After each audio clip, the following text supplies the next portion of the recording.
July 10 edition of the PFT PM podcast from an undisclosed location, which I disclosed inadvertently last night on Twitter under the influence of tequila, that it is in Hilton Head, South Carolina. But still, it's a big place. So you can't find me here. You can try, but you'll fail, especially because we're in an area where you can't get in. Although for the people who are already in, that could be a problem. Anyway, I'm going to quit saying anything about exactly where I am. Not that anyone really cares. I just have fun acting like people do. People care very much about the future of Dalvin Cook and DeAndre Hopkins, the two biggest name free agents that are still out there. And here's where I think it stands for both of them. And there was a report to this effect as it relates to Hopkins from Mike Reese of ESPN.com. I think the same mindset applies to Dalvin Cook. They're both waiting for better than what they currently have. They're both waiting for something to happen to increase whatever the offers are that they've received so far. They feel no compulsion to take the offers that they have now, presumably because the offers aren't close to being enough financially to get them to pounce, and because no one is saying you better take it now or it's going to be gone. That's when the dynamic changes. If one or more of the teams pursuing Hopkins or Cook would say, hey, look, the ship's sailing away. If you're ever going to do this, you got to do it now. That would put some greater urgency on the players. But I think everyone is content to wait for now because what's going on right now? The question is, what happens when we get to the eve of training camp, as training camp opens? Could there be deals done just at the 12th hour? Or could Hopkins and or Cook wait until things occur, things transpire, things change for a given team? Either the guy that's penciled in as the starter or one of the top options at receiver or running back isn't getting it done, or somebody gets hurt. And for Cook, that's more relevant than Hopkins because running backs get injured. It happens. It's unavoidable. One injury to a starter is all it takes to create a market for Cook that may not be there. Now, a market's there, but the teams that are interested are presumably at a number lower than what Cook is willing to take. And he's waiting for the opportunity to arise for somebody to pump it up. But his agent's comments from late last week about my suggestion that Jets are gaining momentum did nothing to throw water on the idea that Cook is interested in the Jets and or the Jets are interested in him. And the Jets have been interested in him for a while because once you go all in with Aaron Rodgers, you got to have a running back that you feel good about. And with Breece Hall, they feel good about him if he's healthy, but we still don't know how healthy he will be. And we were spoiled by Adrian Peterson 11 years ago, coming off of the torn ACL. He suffered Christmas Eve 2011 and was good to go week one and was the MVP of the NFL in 2012. That's not the typical ACL recovery. And Hall's happened in week 6-ish, week 7, right around there. Who knows if he's going to be ready? And are the Jets willing to take the chance that he won't be when they have loaded the cannon with Aaron Rodgers? For Hopkins, Patriots, Titans, Patriots, Titans. They both made offers. Mike Reese pointed out the Titans have been more aggressive in trying to land Hopkins. Hopkins waiting for someone else to shake things up, to move the number higher. That's what it is, I think, for both Hopkins and for Cook. Otherwise, they'd have deals by now. If there were deals that they couldn't and wouldn't refuse, they would have accepted them and they would have moved on. So we move on while we continue to keep an eye on the two most significant available free agents who may be available right up until training camp opens, if not after. A guy who will be an unrestricted free agent in March, unless he signs a new contract with the Vikings before then. They can't tag him. We've talked about that before, is quarterback Kirk Cousins. I wrote something earlier today based upon his role in this quarterback series that debuts later this week on Netflix with Patrick Mahomes, Cousins, and Marcus Mariota as the focal point. And Mahomes is going to get all the headlines because he's Mahomes. Super Bowl winner, league MVP, first time since 1999 that the Super Bowl winner was also the league MVP. Kurt Warner was the one who had done that last. Mahomes is the guy, transcendent player, one of the greatest players in any sport right now in the world. But Cousins has a fascinating story, and I can't really tell how much of it we're going to see. There was a review done by a reporter, TV critic for the Minneapolis Star-Tribune that said the producers shied away from controversy involving Cousins. Peyton Manning, in comments to the New York Post last week, said that Number one, Cousins shares meetings with a psychologist. Number two, they use, in lieu of narration by Manning, various talking heads saying various things about Kirk Cousins over the course of the season to set the stage for where things were. Now, look, they were 13-4, so there weren't as many negative moments as there've been in the past, and there wasn't as much reason to doubt him. But I vaguely recall that we spent a lot of time doubting him on PFT Live. I don't know if they're going to use any of our content for that. If they want good ratings, they probably shouldn't. But Sims and I would talk about it, and he would do the he loves him not routine with me. He still does. And, Cousins is such a rare example of a guy who is what he is. He's achieved what he's going to achieve. He's become what he's going to become. And there's a ceiling. Someone explained to me years ago that for every player that comes out of college, there's a ceiling between whatever he did in college and the Hall of Fame. And the pro career is an effort to find out where that ceiling is. How often do we see a guy reach a level and then just through force of will or greater experience or improvement bust through it? John Elway did eventually with a pair of back-to-back championships to end his career after it was deemed all he was ever going to do was take the Broncos to the Super Bowl and lose the game. But Cousins is in this mode of great at 1 o'clock Eastern on Sundays in the regular season. Prime time, mixed bag with more bad than good. Big games, more bad than good. That's why his throw, literally throwing caution to the wind, literally, to Justin Jefferson on 4th and long against the Bills was so memorable because it was so out of character. And then what happened? End of the season. Everything's riding on. Playoff game against the Giants. He slipped back into the guy that we have come to know and love him / love him not, throwing the ball multiple yards short of the sticks to TJ Hawkinson, and no sense of urgency. It was just kind of a nonchalant, average, random 2nd and 7 play in the middle of October. I think that's what irked people. You didn't get the impression that he was treating that play as if it was the last play of the season, because it was. One of the criticisms that Chris Sims used to have for not DeAndre Hopkins, the guy who used to play with DeAndre Hopkins, Deshaun Watson in Houston, was that Watson plays too often like it's the 4th quarter of the Super Bowl, and he's trying too hard to extend plays, and he's trying to do too much. The flip side of that is, with essentially 4th quarter of the Super Bowl, if you have any chance of making it to the Super Bowl, you better deliver in the 4th quarter of the playoff game where you're trailing and you're driving and it's 4th down. You better act like a guy. It better scream out from everything you're doing that this is a guy who appreciates the moment and is trying to rise to it. And you just wonder whether part of the advice he's gotten from his psychologist is don't make those moments too big. Just treat them like any other play. And maybe that's what happened. Maybe he went too far toward the direction of don't freak out. Just treat it like any other moment. But still, some people rise to the occasion when you get to those critical moments in the playoffs or in regular season games. Some consistently thrive on it. They love it. Joe Burrow becomes a different guy when the playoffs roll around. And I don't know that Cousins is capable of changing at this point.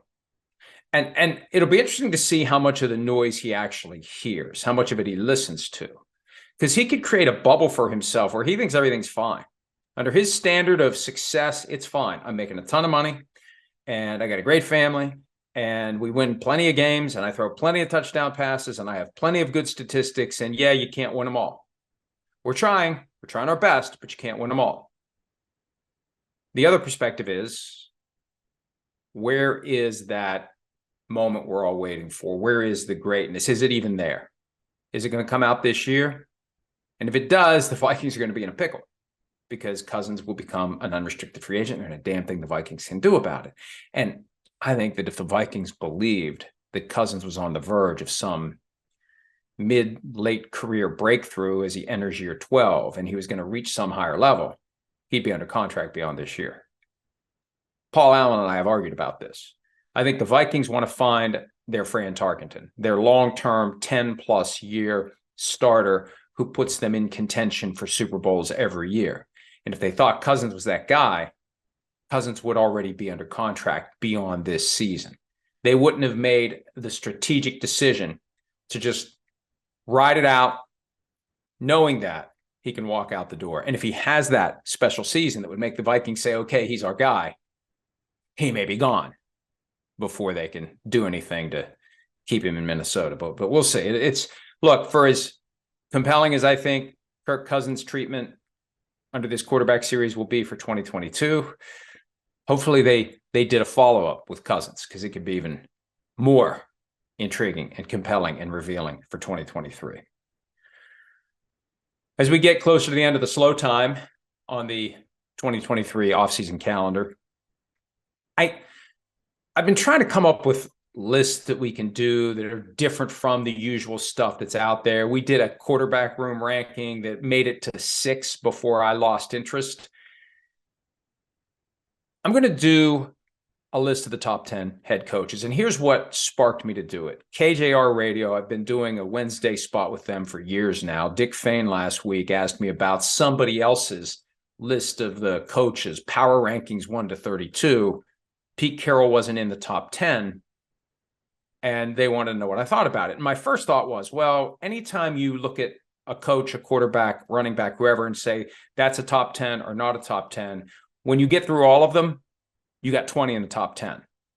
So the challenge is make your top 10 list. Now, as I talked through it, I concluded that Carroll deserves a spot in the top 10. You'll find out if he gets one and where it is. But what we're going to do is count it from 10 all the way up to 1 instead of 1 to 10. Because if I start with 1, there's a chance that I'll get distracted or lose interest or just decide to do something else and I won't finish it. If I start at 10, kind of hard to not see it through 9, 8, 7, 6, 5 all the way up to the top. And yes, I can count backward sometimes. So last night, by the way, I couldn't have. And I did rally again. It's twice this week between 4th of July and Sunday night at the beach. Margaritas were involved. And yes, I made it. So whether I make it tomorrow, we'll see, or the next day or the next day or the next day after that. But for today, here's number 10. And I'm not going to do a cop-out and declare a trade. I'm just going to share with you some of the deliberations we had among the PFT writers to finish out the list, because I know the 10. And once you start locking in the lower levels, it's kind of hard to make changes. At 10, here are the 3 that I ended up considering. And I'm not concerned about mentioning names of guys that didn't make the top 10. This is the time to do it instead of when it's all done. The 3 candidates that I considered most seriously at number 10, Mike McCarthy of the Cowboys, Doug Peterson of the Jaguars, and Matt LaFleur of the Packers. I've been a firm believer that LaFleur has been underrated and underappreciated for what he's done with the Packers. 13-3, 13-3, 13-4 as the liaison between Rodgers and the front office when it was all dysfunctional. And from the moment LaFleur arrived and had to tiptoe around the delicate genius, that's not easy to do. And that's going to be the challenge this year for Robert Saleh. How do you coexist with Aaron Rodgers? You can't expect Rodgers to adapt to you. You've got to adapt to Rodgers. You've got to defer to Rodgers. You've got to coexist with Rodgers. Rodgers will not coexist with you. That's just the way it is. And it's not a criticism. It's a reality. If he doesn't like what you're doing, he's not going to bend to your will. His position is, I'm one of the great quarterbacks of all time, and I'm here to help you win, and we should do things the way I want. We saw that 4 years ago when LaFleur became the head coach of the Packers, and the question emerged about audibles. LaFleur, under his offense, will have the quarterback call 2 plays and decide at the line of scrimmage which one to do. And that's the extent of the freedom that the quarterback has. Can't audible to anything else. Rodgers didn't like that. So what did he do? He finagled a media event out of it, made it a story. Mike Silver went and interviewed LaFleur and Rodgers, and it all kind of bubbled up through that. The audible thing is what they called it. And Rodgers spoke it into existence. He made it into a story, and what happened? What happened? He won. He got the freedom to call the audibles, and it worked. So LaFleur has never had a chance to really run things the way he wants to, with the quarterback deferring to him, not him deferring to the quarterback. Starting this year with Jordan Love, we're going to find out. So LaFleur was one of the three I considered, because even though he hasn't made it to a Super Bowl, he squandered home field advantage, both as the 1 seed and as the team that ended up hosting the NFC Championship game against the Tampa Bay Buccaneers. And remember, he kind of got a little too conservative on 4th down, and there was some friction between him and Aaron Rodgers over that. But LaFleur was in the conversation for 10. And at one point I was going to make him 10, but you've got Aaron Rodgers. You've got to, that's the thing. I look at it as he's overcome adversity by doing well with Aaron Rodgers, but he still has Aaron Rodgers and others don't. So great regular season, postseason failure. It's hard to get in the top 10 when there are other viable candidates who have won Super Bowls. And that leads me to McCarthy. Former Packers head coach, won a Super Bowl in Green Bay. Now with the Cowboys, a couple of 12-win seasons back-to-back, 12-5, 12-5. Playoff failure, though. Other than that Super Bowl win from now 13 years ago, McCarthy has underachieved in the postseason. And somebody asked last week, McCarthy and Payton have similar records, Sean Payton.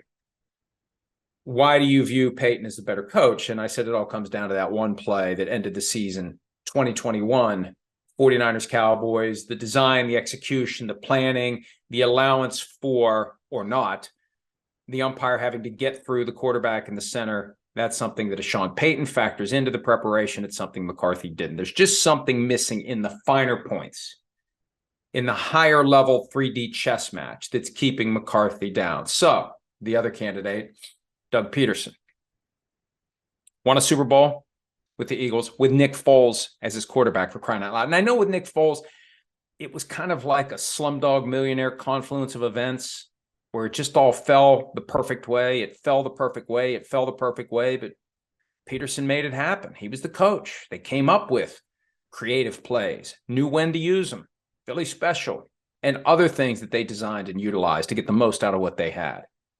Then he got fired, temporary dysfunction in Philly before they figured things out and started moving in the right direction again. And he lands in Jacksonville as the chaser to Urban Meyer. And what happened last year? Started slow, figured it out, won the division, won a playoff game, coming from way behind. They didn't give up. And they gave the Chiefs not all they could handle, but they gave the Chiefs a better game than we thought. Now, Mahomes got hurt. They didn't seize the opportunity to take the game over. Mahomes came back. There was still an opening there. They covered. I picked them to cover, so that I was happy with that in the competition I do with Sims. But I decided to give the spot to Doug Peterson. And Josh Alper helped persuade me to go with Peterson. But it wasn't easy. It was Peterson, it was McCarthy, it was LaFleur. And at the end of the day, it's Peterson. So you now know that McCarthy and LaFleur don't land in any of the higher spots on the list. Tomorrow, you'll find out who we put at number 9.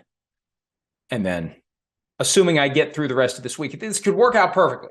If I manage to do a PFT PM podcast every day from the beach, we finish out 10, 9, 8, 7, 6 this week, 5, 4, 3, 2, 1 next week again. Successfully counting backward, something I could not have done if we had turned the clock back by about 12 hours. One last thing before I check out your questions, and I haven't looked at the questions in advance, and there may be a question about this, but I just want to go over this briefly. This whole Pat Fitzgerald thing with Northwestern, it landed on our radar screen because Fitzgerald's name has come up as a potential NFL head coach. And I tend to just keep an eye on anything that suggests corruption or inappropriate behavior when it comes to college football, because they still don't pay the players. So I get even more upset when I hear about hazing, when the players are there working for free, generating many, many dollars in revenue. And hazing has been part of football forever. Hazing has just been part of life forever. And it's not as bad as it used to be, I assume. But at the same time, I also wonder how much of it is just kept even more secret. Because my big picture takeaway if they've got a hazing problem at Northwestern, where else do they have hazing problems? Can't be the only college program that allegedly has a system in place to discipline young players that make mistakes during practice. I mean, it really does have some connective tissue to A Few Good Men and Code Reds and phone bills and foot lockers. I mean, it really does. You have players who need to be trained. That's what they use in A Few Good Men. He needed more training. And the training comes in the form of some sort of disciplinary thing, which for Northwestern had a very real sexual component to it, which makes it even more troubling.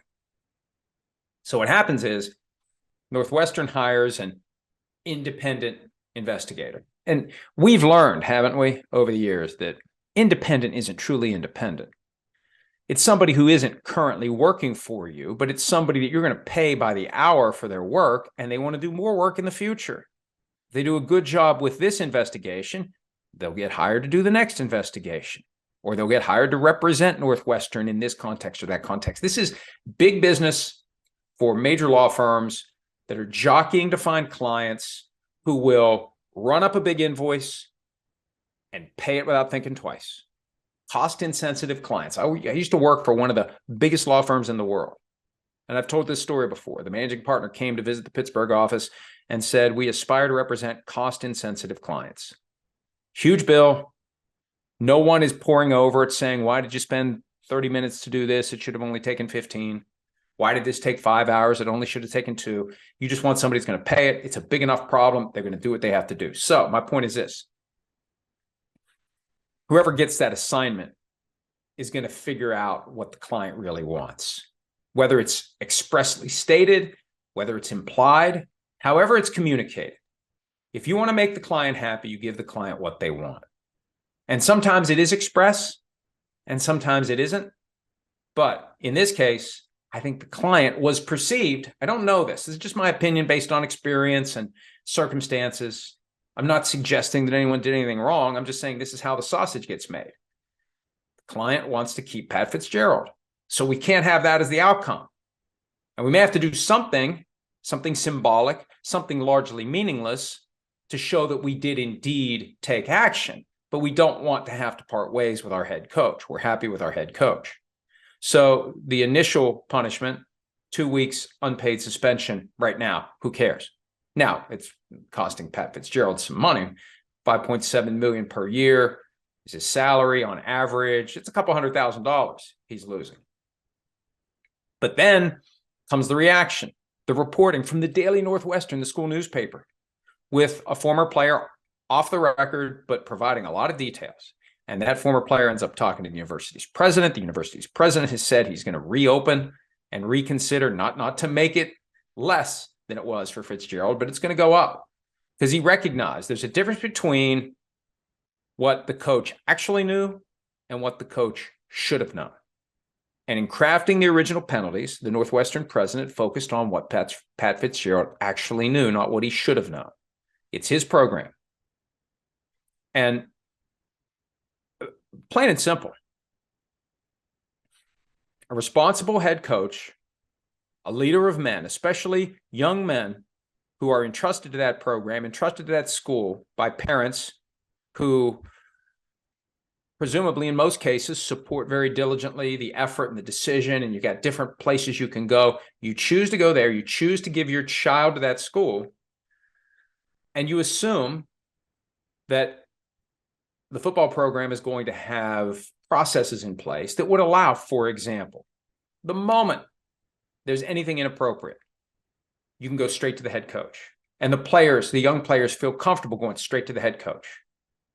And they don't think, well, I'm going to get in trouble with seniors if I go to the head coach, because the head coach has made it clear to everyone that if anybody does anything they shouldn't do, you come to me, there'll be no reprisals, I'll ensure it.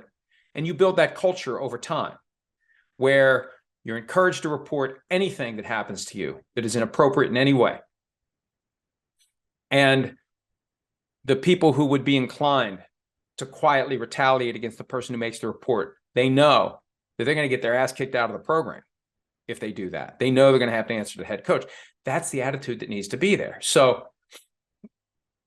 separate and apart from what he should have known, the fact that these things are happening is a failure of leadership, at least the kind of leadership that you would want to see in a college football program, where there is a true open door and there is a means of communication, an avenue for communicating any and all concerns. Remember one of the problems with the Washington Commanders? There wasn't an effective human resources procedure in place. There weren't enough human resources personnel to allow people to make complaints. Stuff is happening that shouldn't be happening. How do you make complaints? Where do you go? And if there's a feeling that if you make a complaint, you're going to be retaliated against in some way, and it's only going to make your situation worse, you just don't complain. You just deal with it or you leave. And I think that's where Northwestern needs to really focus its analysis on what's proper here.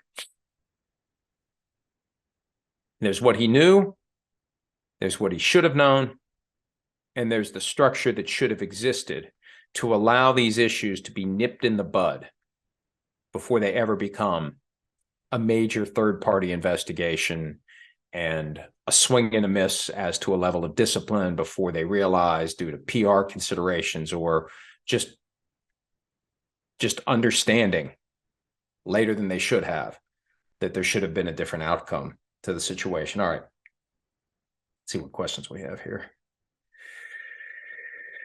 Okay. I told myself I was going to try to keep this short today. It's probably been at least a half hour so far. Let's just answer a few of these. Some of these are good, but they would take more time. I like this one. I don't like this one. All right. Sam Eichenlaub. What is the deadline for the NFL to select the training camp in-season Hard Knocks teams?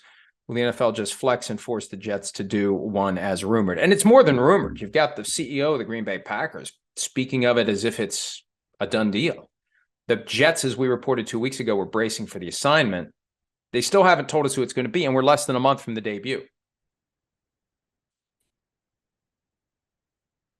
Friday the 20th, Thursday the 20th. That's the day that the owners are meeting to vote on the sale of the Commanders to Josh Harris.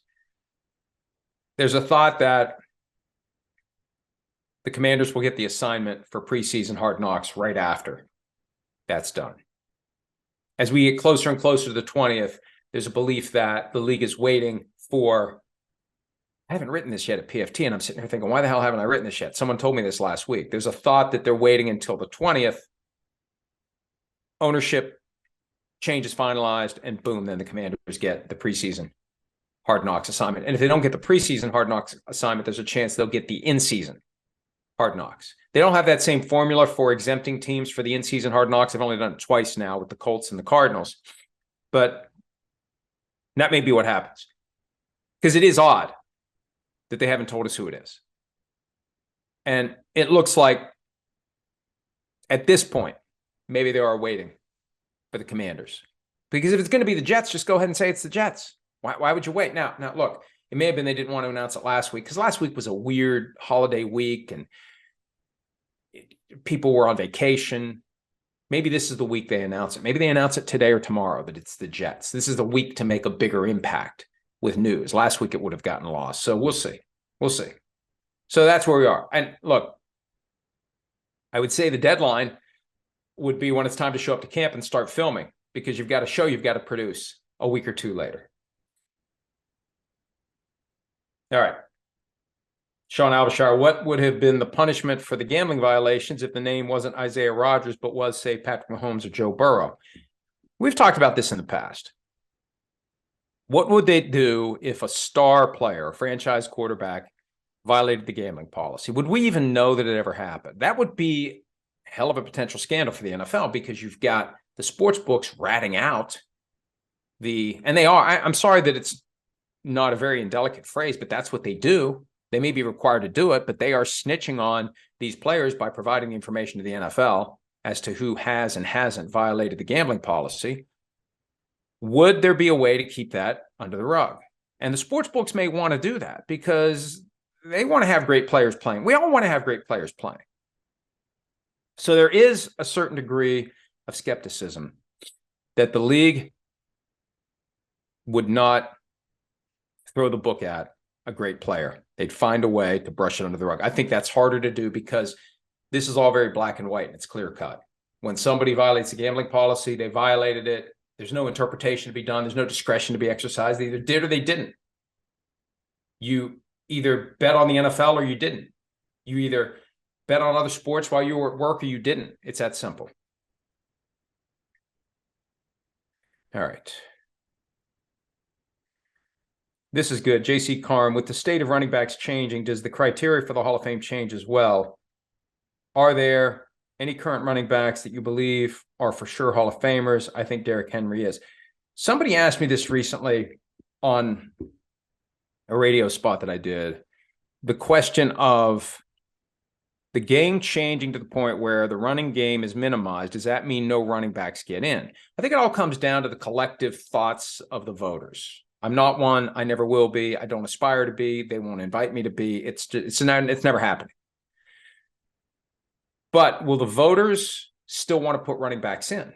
Back in the days when the game was so heavily premised on the run, they still put quarterbacks and receivers in. The reality, though, is you've got career numbers now that may not be as good as some of the career numbers we've seen in the past. What do you do about that? How do you compare apples to apples? But if they're determined to put running backs in from a given era, the best running backs of that era are going to get in. It all comes down to what the voters decide to do. All right, I'm going to cut this short, shorter than I ordinarily would. I'm surprised I even did it today. You got about 40 minutes. We'll do it again tomorrow. If I didn't get to your question today, ask it again tomorrow. We'll keep doing these, sobriety permitting. It's vacation. This is it. This is the time to kind of refuel and recharge because the craziness is going to start soon enough. And I still, hashtag no days off. We've gotten every day but one so far during the PFT Live hiatus. We are into week 4. The only day I missed was the day I had my physical. I'm going to try my best to get the rest of the week. We'll unveil coaches 9876 as the week goes on, and we'll keep our eyes on everything happening within the National Football League and anything else we decide to talk about. Thanks, as always, for some of your time. We'll see you back here again tomorrow. Hi, it's Mike Florio. Thanks for watching PFT on YouTube. Hit subscribe for the latest news and analysis from Pro Football Talk.